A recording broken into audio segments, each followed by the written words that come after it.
In the span of just 5 months, 2 brand-new Boeing 737 MAX aircraft plummeted from the sky, killing 346 people.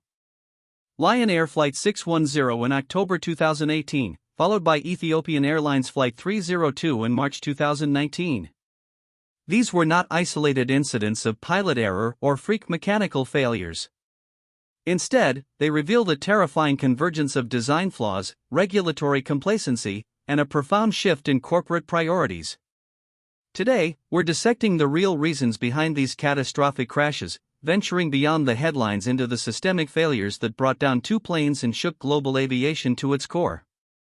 Initially, the world grappled for answers. Was it pilot training? A manufacturing defect? Boeing and regulators, initially, pointed to various factors. But as investigations unfolded, a far more complex and unsettling picture emerged. The truth wasn't about a single isolated component, but a web of interconnected decisions and omissions spanning years. Our deep dive today will lead with the critical claim: these crashes were preventable, the direct result of a flawed automated system, compounded by inadequate oversight and a corporate culture that prioritized speed and cost over safety. To understand the catastrophe, we must first understand the aircraft itself. The 737 MAX was Boeing's answer to Airbus's highly successful A320neo. It promised greater fuel efficiency and range, achieved by larger, more powerful engines.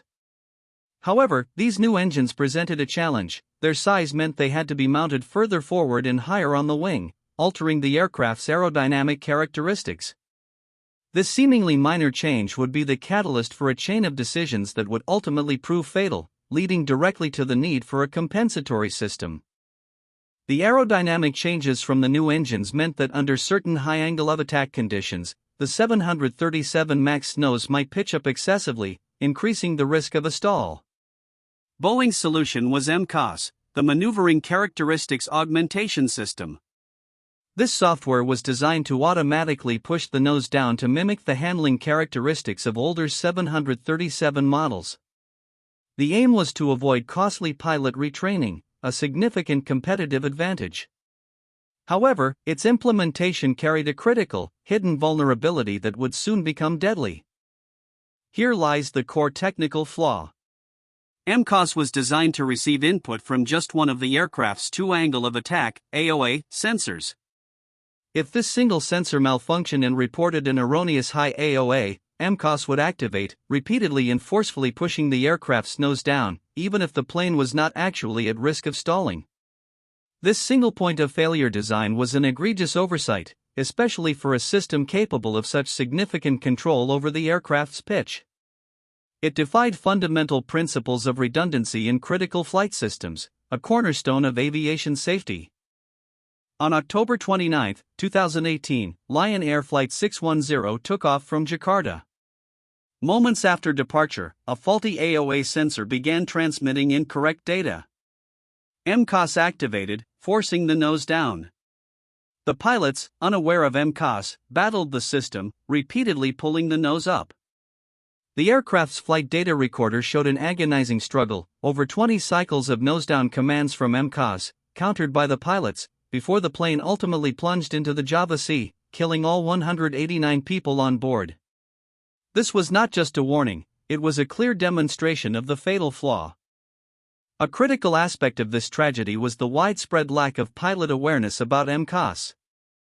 Boeing intentionally minimized information about the system, often omitting it from flight manuals and training materials. The logic was to simplify training for pilots transitioning from older 737 models, saving airlines money and time.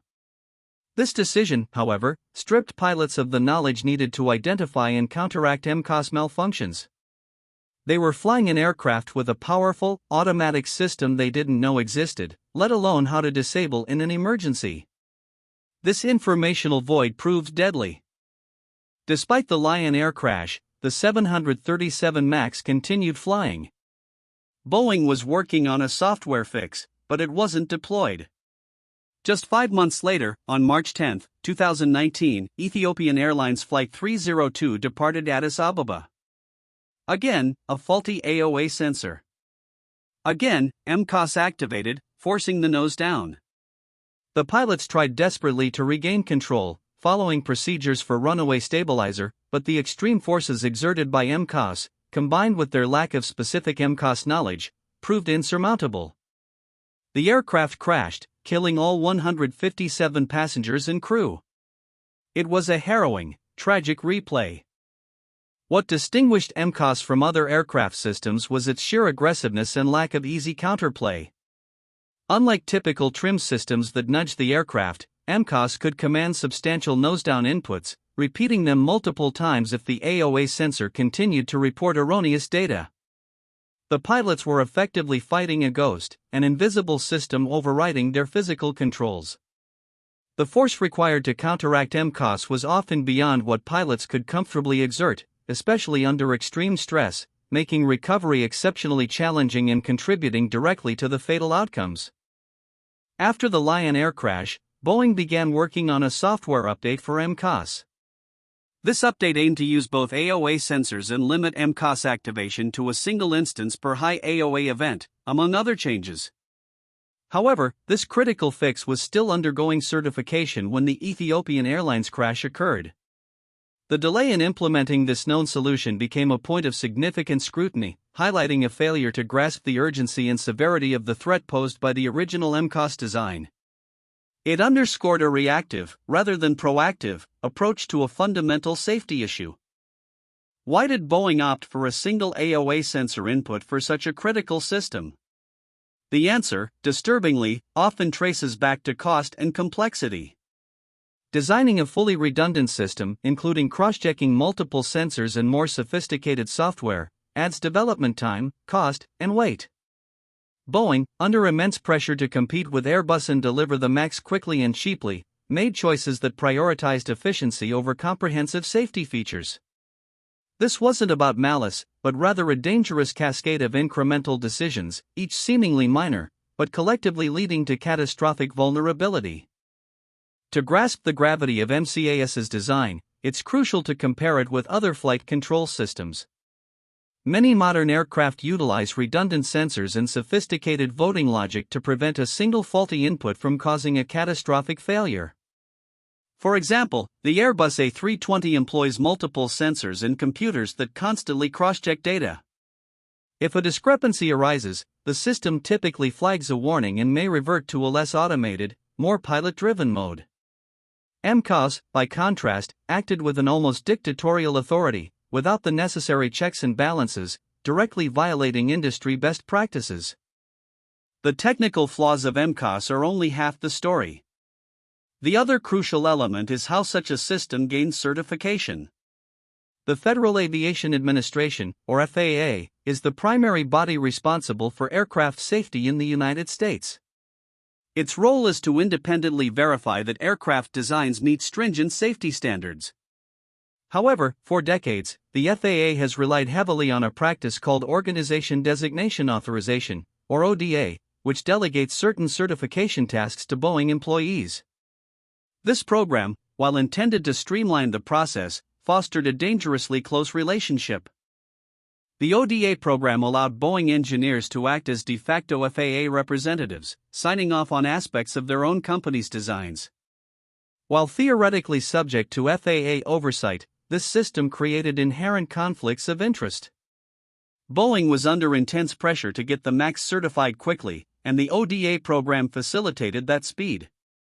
Critics argue that this delegation significantly weakened the FAA's independent oversight, transforming it from a robust watchdog into a rubber stamp. The agency relied too heavily on Boeing's internal assessments, particularly regarding complex new systems like MCAS. The FAA itself was not immune to external pressures. Faced with a looming deadline to certify the 737 MAX and Boeing's powerful lobbying, the agency was pushed to accelerate its reviews. There were concerns about the U.S. falling behind European regulators, and a general drive to maintain Boeing's competitive edge. This environment incentivized speed over thorough scrutiny, especially for a derivative aircraft like the 737 MAX, which was initially perceived as a minor update to an existing, proven design. This perception, tragically, allowed MCAS to slip through the cracks without sufficient independent analysis. During the certification process, MCAS was classified as a relatively minor system. Its full capabilities, particularly its ability to command repeated, powerful nose-down inputs, were not fully disclosed or understood by the FAA's limited number of independent engineers. The documentation provided to the FAA downplayed MCAS's authority, suggesting it would only operate under very specific, rare conditions.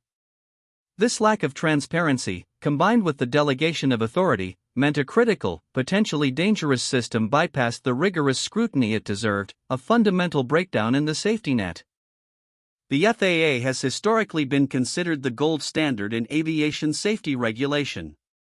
Consequently, many other national aviation authorities around the world largely rubber-stamped the FAA's certification of the 737 MAX. This meant that the failures in the FAA's oversight were effectively replicated globally. When the first crash happened, international regulators were caught off guard. When the second occurred, many moved to ground the MAX independently, sometimes ahead of the FAA, highlighting a loss of faith in the FAA's initial assessment and questioning the reliance on a single lead authority. In essence, the regulatory lapse was an oversight deficit. The FAA simply didn't perform sufficiently independent and rigorous safety assessments of MCAS. Key assumptions made by Boeing about pilot reaction times and the rarity of the system's activation were not adequately challenged or tested. This failure to act as a truly independent arbiter of safety created a vacuum, allowing a dangerous design to enter service. It exposed a systemic flaw where the regulator became too intertwined with the regulated, blurring the lines of responsibility and accountability in a perilous way. The grounding of the 737 MAX forced an unprecedented global recertification effort. This wasn't just about a software patch, it involved a complete overhaul of MCAS, enhanced pilot training, and a deep review of Boeing's design processes and the FAA's oversight mechanisms. International regulators, notably EASA, European Union Aviation Safety Agency, and Transport Canada, conducted their own independent reviews, often imposing additional requirements beyond the FAA's initial proposals. This collaborative, yet critical, international scrutiny aimed to restore public trust and prevent future tragedies, fundamentally reshaping how new aircraft are certified. The 737 MAX crisis starkly highlighted differences in aviation certification philosophies. The FAA, post-MAX, faced criticism for its perceived laxity and reliance on delegation. In contrast, EASA and Transport Canada adopted more independent, hands-on approaches, scrutinizing Boeing's proposed fixes more intensely and demanding additional safeguards. This led to a more robust, albeit slower, recertification process globally. The crisis fostered a movement towards greater international collaboration and harmonization of safety standards, but also a healthy skepticism regarding solely relying on the lead regulator's judgment, particularly the FAA's. Beyond the technical and regulatory failings, a deeper, more insidious factor contributed to the crisis: a fundamental shift in Boeing's corporate culture. For decades, Boeing was an engineering-led company, renowned for its meticulous design and safety-first ethos. Its engineers were revered. However, following its merger with McDonnell Douglas in 1997, and under increasing pressure from Wall Street, Boeing began to transform. The emphasis shifted from engineering excellence to financial performance, shareholder value, and aggressive cost-cutting. This change would prove devastating for its long-standing safety reputation. The 1997 merger with McDonnell Douglas is often cited as the inflection point. McDonnell Douglas, known for its cost-conscious approach and focus on quarterly earnings, effectively took over Boeing's leadership. Key managerial roles were filled by former McDonnell Douglas executives who brought a different philosophy: prioritize the bottom line. This led to a subtle but significant erosion of Boeing's famed engineering culture. Engineers, once at the top of the hierarchy, found their voices increasingly marginalized in favor of financial managers pushing for faster development and cheaper components. The drive for shareholder value became paramount. Decisions were increasingly made through a financial lens rather than an engineering one. This meant cutting costs, reducing development times, and maximizing profits. Investments in research and development dwindled, experienced engineers retired without adequate replacements, and internal processes focused on meeting targets rather than absolute safety. The pressure from investors for higher returns directly translated into compromises throughout the design and manufacturing process, creating an environment where a critical flaw like MCAS could not only emerge but also remain unaddressed. Cost-cutting permeated every level of the organization. This manifested in various ways, reducing employee benefits, outsourcing jobs, and critically, streamlining safety testing and documentation. The push to avoid pilot simulator training for the MAX, a move estimated to save airlines billions, directly influenced the design of MCAS and the decision to keep it largely undocumented. This short-sighted financial imperative overshadowed decades of safety-first principles, chipping away at the very foundation of Boeing's reputation and inadvertently laying the groundwork for tragedy. The price of these cuts was ultimately paid in human lives. The commercial aviation market is fiercely competitive, dominated by Boeing and Airbus.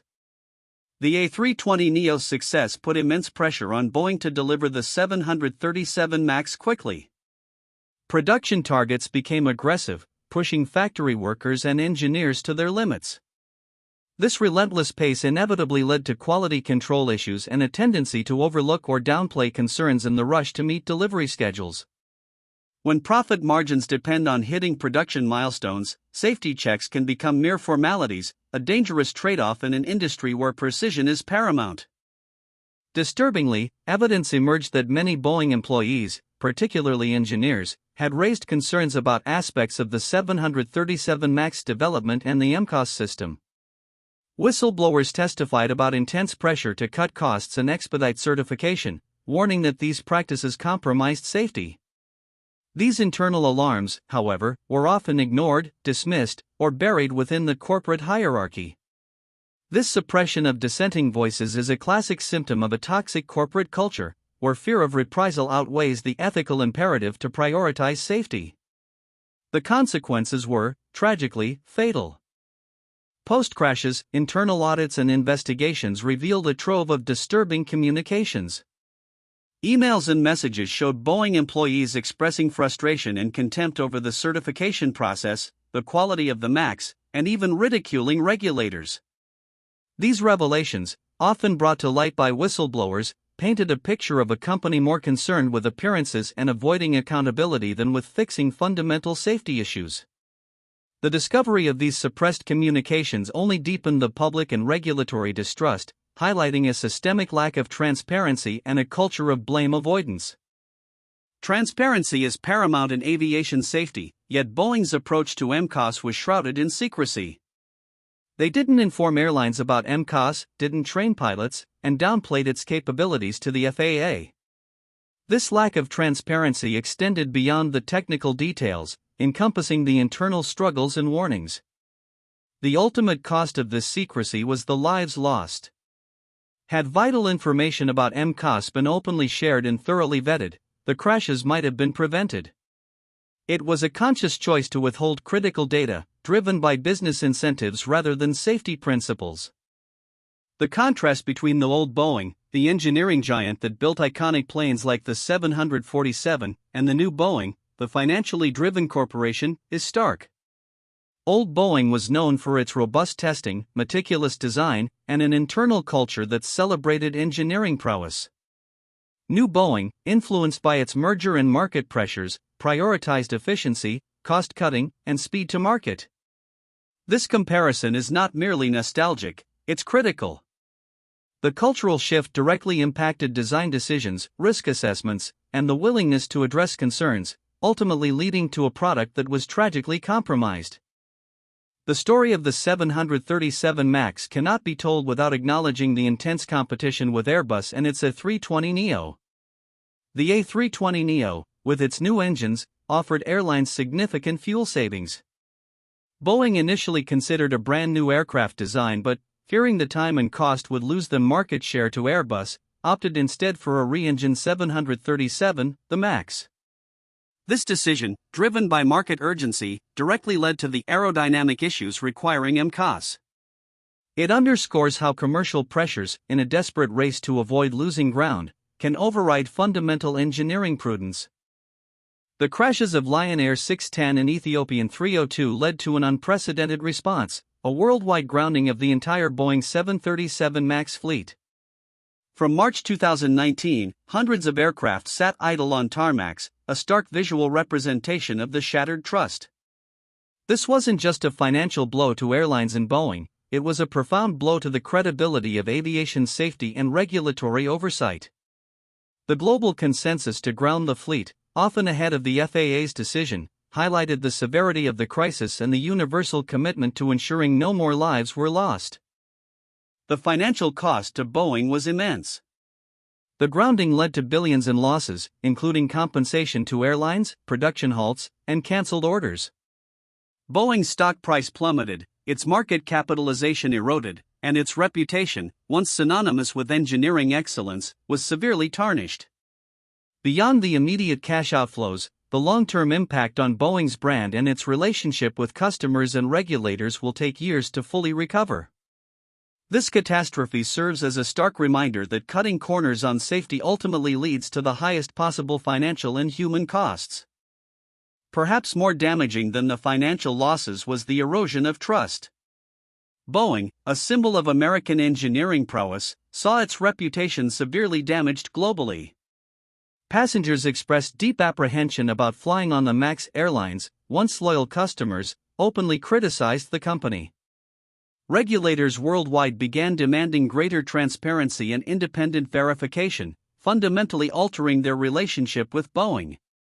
Rebuilding this trust requires not just technical fixes, but a profound cultural change and a renewed commitment to putting safety and integrity above all other considerations.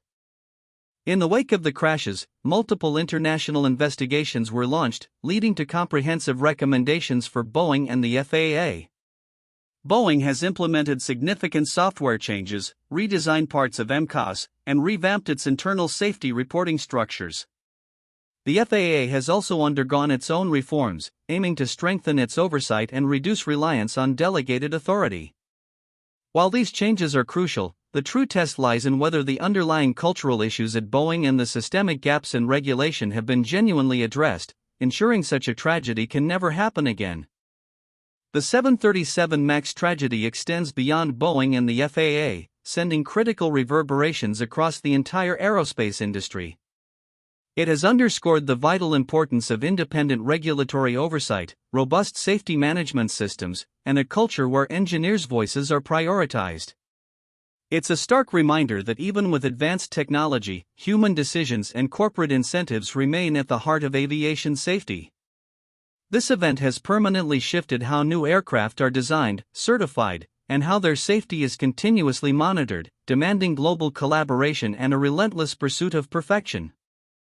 The real reason Boeing's new plane crashed twice isn't a simple fault, but a complex, intertwined narrative of technical design flaws in the MCAS system, compounded by severe regulatory oversights, and fundamentally rooted in a corporate culture that veered off course. It serves as a tragic lesson: in high-stakes industries like aviation, every decision, from the boardroom to the production line, carries immense weight. The lives of hundreds depended on a system that failed due to a lack of redundancy, insufficient scrutiny, and a corporate shift away from its foundational principles. The industry must never forget the cost of these choices.